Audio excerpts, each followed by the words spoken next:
नमस्कार, मैं जितेंद्र शर्मा। फिर से एक्शन में आ चुके हैं नरेश मीणा। वही नरेश मीणा जो जनता की बात करते हैं, वही नरेश मीणा जो जस्टिस की बात करते हैं। ज़्यादा बताने की ज़रूरत नहीं है। और अब नरेश मीणा की प्रेजेंटेशन देने के लिए, नरेश मीणा की पहचान बताने के लिए अब समराप्ता वाला जो कांड है ना, वो तो अब छोटा पड़ गया। जब से ये शहीद स्मारक पर पिपलौदी के बच्चों को इंसाफ दिलाने वाला जो आमरण अनशन किया, हालांकि सरकार ने कोई बात नहीं मानी, लेकिन नरेश मीणा ने आमरण अनशन करके ये साबित कर दिया कि नरेश मीणा अकेला काफी है। नरेश मीणा को किसी सरकार की अब सहायता की जरूरत नहीं है। वो नरेश मीणा आम जनता के सहयोग से ज्यादा तो नहीं, लेकिन थोड़ा बहुत जस्टिस दिलाने की हिम्मत रखता है, न्याय दिलाने की ताकत रखता है। और ऐसा ही किया, काफी पैसा इकट्ठा किया और जो पीड़ित परिवार हैं, पिपलौदी स्कूल के जो बच्चों के परिजन हैं, उनको आर्थिक सहायता दी। आगे की बात कर लेते हैं। एक बार फिर से अब फोरम में नरेश वीर आ चुके हैं, लेकिन इस बार उनका जो इरादा है वो बड़े लेवल पर है। यहाँ पर 7 बच्चों के इंसाफ के लिए बैठे थे, लेकिन अब गांव के इंसाफ के लिए, गांव को बचाने के लिए। जरा सोचिए, गांव कोई एक नहीं, दो नहीं, 5 नहीं, 10 नहीं, 20 नहीं, 25 नहीं, 30 नहीं, 40 नहीं, 50 नहीं, 60 नहीं, 65, 70 नहीं, बल्कि पूरे के पूरे 76 गांवों को इंसाफ दिलाने के लिए नरेश मीणा मैदान में आ चुके हैं। और वो 76 गांव सवाई माधोपुर में स्थित, यहाँ पर डूंगरी बांध बनाया जा रहा है। और नरेश मीणा ने अब मुहिम चला दी कि डूंगरी बांध रद्द करो, डूंगरी बांध को मत बनाइए, डूंगरी बांध को नहीं बनने देंगे अगर आप बनाओगे तो। बिल्कुल ऐसा ही हो रहा है। सवाई माधोपुर के भूरी पहाड़ी गांव में डूंगरी बांध को बनने नहीं देंगे। और बांध तो बहुत दूर की बात है, सरकार एक ईंट भी नहीं लगाने देंगे आपको। एक ईंट, जानते हो आप, एक ईंट इस मोबाइल से के बराबर होती है, लेकिन मोटी होती है, इतनी बड़ी होती है जितना हमारा मोबाइल है ना, वो मोटी होती है। ये भी नहीं लगा सकती राजस्थान की भारतीय जनता पार्टी की भजनलाल। और अगर कोशिश की तो आंदोलन होगा, पूरी लड़ाई पुरजोर तरीके से लड़ी जाएगी, गांव वालों के साथ लड़ी जाएगी, गांव वालों के इंसाफ के लिए लड़ी जाएगी, गांव वालों के हक अधिकार के लिए लड़ी जाएगी, जस्टिस के लिए लड़ी जाएगी। आजकल जो नरेश मीणा है ना, वो जस्टिस करवाते हैं, पर जस्टिस के लिए लड़ते हैं। वो पहले मांगते हैं जस्टिस दे दो, हमें न्याय दे दो। हमें का मतलब है नरेश मीणा को खुद को और खुद के परिवार के लिए नहीं है। वो हम पहले ही बता चुके कि भगवान की दया से सब कुछ है, लेकिन किसी ना किसी के लिए जस्टिस दो, नहीं तो फिर हम मैदान। अब इस जो लड़ाई है आमरण अनशन पर पिपलौदी के लिए, तो अकेला ही बैठा था नरेश, लेकिन अब डूंगरी बांध को रद्द करवाने के लिए अकेला नरेश मीणा नहीं होगा, बल्कि हजारों लोग एक साथ भूख हड़ताल पर बैठेंगे। सरकार एक साथ हजारों लोग, समझ सकते हैं आप कितना बड़ा आंदोलन करने की पूरी तैयारी कर ली। आंदोलन होगा, बहुत बड़ा आंदोलन होगा। 76 गांव के लोगों को बेघर नहीं होने देगा नरेश मीणा। और इसके लिए 76 गांव की पैदल यात्रा करेगा। 76 गांव की, 76 विलेज। इंग्लिश में कमजोर है हमारी इंग्लिश, लेकिन 76 यानी कि 76 गांव का पैदल यात्रा नरेश मीणा करेगा। सरकार के लिए बहुत बड़ी चुनौती दे दी। और ये जो आंदोलन होगा साहब, ये किसी को मारने पीटने वाला आंदोलन नहीं होगा, बल्कि मार खाने के लिए आंदोलन होगा।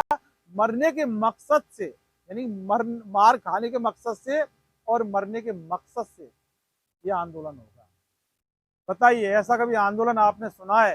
नरेश मीणा करने जा रहा है, क्योंकि नरेश मीणा डूंगरी बांध को रद्द करो की जो मुहिम है, डूंगरी बांध को निरस्त करवाने के लिए पूरी पहाड़ी गांव के लोगों से, आम जनता से मिल चुके हैं और उनकी राय भी जान ली। और जब वहां की जनता ने, वहां के लोगों ने जब सहमति दे दी, वहां की डूंगरी बांध संघर्ष समिति ने जब सहमति दे दी, तो फिर नरेश मीणा ने आगे का अपना जो स्टेटमेंट है वो खुलेआम दे दिया, खुलेआम। तो कुल मिलाकर अगर इस तरह से होगा, जैसे कि एक ईंट लगाने नहीं देंगे आंदोलन, 76 गांव, 76 गांव की यात्रा, हजारों लोग, तो इसका मतलब ये है कि देश के इतिहास में ये जो आंदोलन होगा, ऐसा कभी भी आंदोलन नहीं हुआ।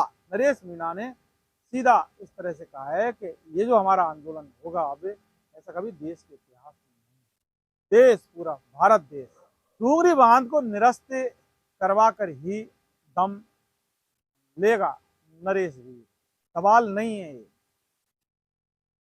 ये नरेश मीणा का कहना है कि हम डूंगरी बांध को निरस्त करवा कर ही मानेंगे, नहीं बनने देंगे डूंगरी बांध को, चाहे इसके लिए कुछ भी करना, मारेंगे किसी को नहीं। जैसे वो कलेक्टर के मारा था ना, एक चांटा थप्पड़ मारा था, गलत काम कर रहा था, एसडीएम अमित चौधरी फर्जी वोट डलवा रहा था तो थप्पड़ मारा था। लेकिन इस बार नरेश मीणा चूंकि अब गांधीवादी तरीके पर आ गया, नरेश मीणा की दिमाग में और बुद्धि में पूरी तरह से सटीक बैठ गई, अगर जीतना है तो महात्मा गांधी के पद चिन्हों पर, महात्मा गांधी के तरीके से सत्याग्रह पर ही बैठकर जीता जा सकता है, वरना न्यायिक लड़ाई में नरेश मीणा हार जाएगा। और ये नरेश मीणा की दिल और दिमाग में पूरी तरह से बैठ गया है। इसके लिए फिर अब नरेश मीणा ने यही रास्ता अपना लिया, शहीद स्मारक पर भी गांधीवादी तरीके से सत्याग्रह पर बैठा था, बाद की यात्रा एसएमएस हॉस्पिटल सबने आपने देखा, लेकिन इस बार जो आंदोलन करेगा वो पूरा देश के इतिहास में कभी नहीं हुआ ऐसा आंदोलन होगा। देखिए डूंगरी बांध परियोजना क्या है, सवाई माधोपुर और करौली जिलों की सीमा पर यह प्रस्तावित है परियोजना। इसके डूब क्षेत्र में 76 गांव आ रहे हैं। इन 76 गांव के लोग इस परियोजना का लगातार विरोध कर रहे हैं। इसके विरोध में कई महापंचायत में प्रदर्शन भी हुए हैं। डूंगरी बांध के निर्माण से 76 गांव की भूमि प्रस्तावित होगी।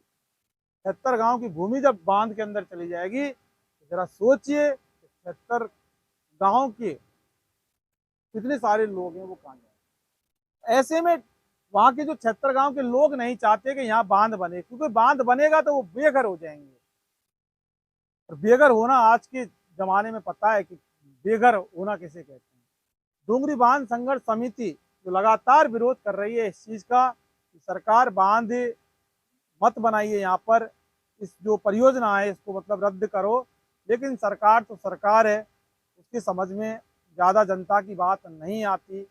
ऐसे में नरेश मीणा अब इन लोगों के साथ बोलिए, अब जो माजरा होगा ये बहुत देखने दिखाने लायक होगा। इन्वेस्टिगेशन मीडिया को आप दर्शक, आप जनता ज़्यादा से ज़्यादा लाइक कर लीजिए, सब्सक्राइब कर लीजिए। हमारे तमाम वीडियो हैं आप तो देखते हैं, लेकिन इन वीडियो को ज़्यादा से ज़्यादा शेयर इसलिए कीजिए क्योंकि ये युवा नेता है, युवा जो ये क्रांतिकारी है नरेश मीणा, ये सही कर रहा है या गलत कर रहा है, ये कम से कम आप तक ये इनकी बातें पहुंचे।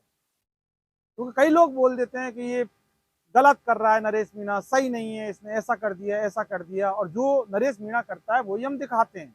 हम कोई नरेश मीणा की वकालत नहीं करते, हम सिर्फ वही दिखाते हैं जो नरेश मीणा जैसा करता है वो दिखा देते हैं हम। ऐसे में फैसला आपको, आप जनता को, आप दर्शकों को करना होगा कि ये नरेश मीणा क्या वाकई सही कर रहा है या गलत कर रहा है। एजेंडा तो नहीं है नरेश मीणा। तो ये सारी बातें, इसलिए इन्वेस्टिगेशन मीडिया को आप अपने अपने मोबाइलों में, अपने परिवार के मोबाइलों में, अपने जान पहचान के मोबाइलों में सब्सक्राइब कीजिए और हमारी स्वतंत्र पत्रकारिता को आप मजबूती प्रदान करें, आर्थिक मदद करें, सोशल मीडिया को मजबूत करें, जिससे कि हम जनता के मुद्दे, यहाँ पर जो हम इस वीडियो के अंदर नरेश मीणा की बात नहीं कर रहे, हम जनता की बात कर रहे हैं। नरेश मीणा तो एक बीच के अंदर आंदोलनकारी के रूप में आ गया, लेकिन जो बात हो रही है वो 76 गांव के लोगों की हो रही है, वो राजस्थान के लोगों की बात हो रही है, वो हिंदुस्तान के लोगों की बात, वो हम करते हैं। आधी रात में यहाँ खड़े होकर करते हैं, सड़क पर खड़े होकर करते हैं, ना कोई स्टूडियो, ना कोई लाइट, ना कैमरा और ना ही कोई एक्शन। बात फिर भी दिल से करते हैं, आपकी करते हैं। इन्वेस्टिगेशन मीडिया की ताकत आप हैं, और आपके प्यार और आपके भरोसे के साथ ही हम आपकी बात करते हैं। नमस्कार।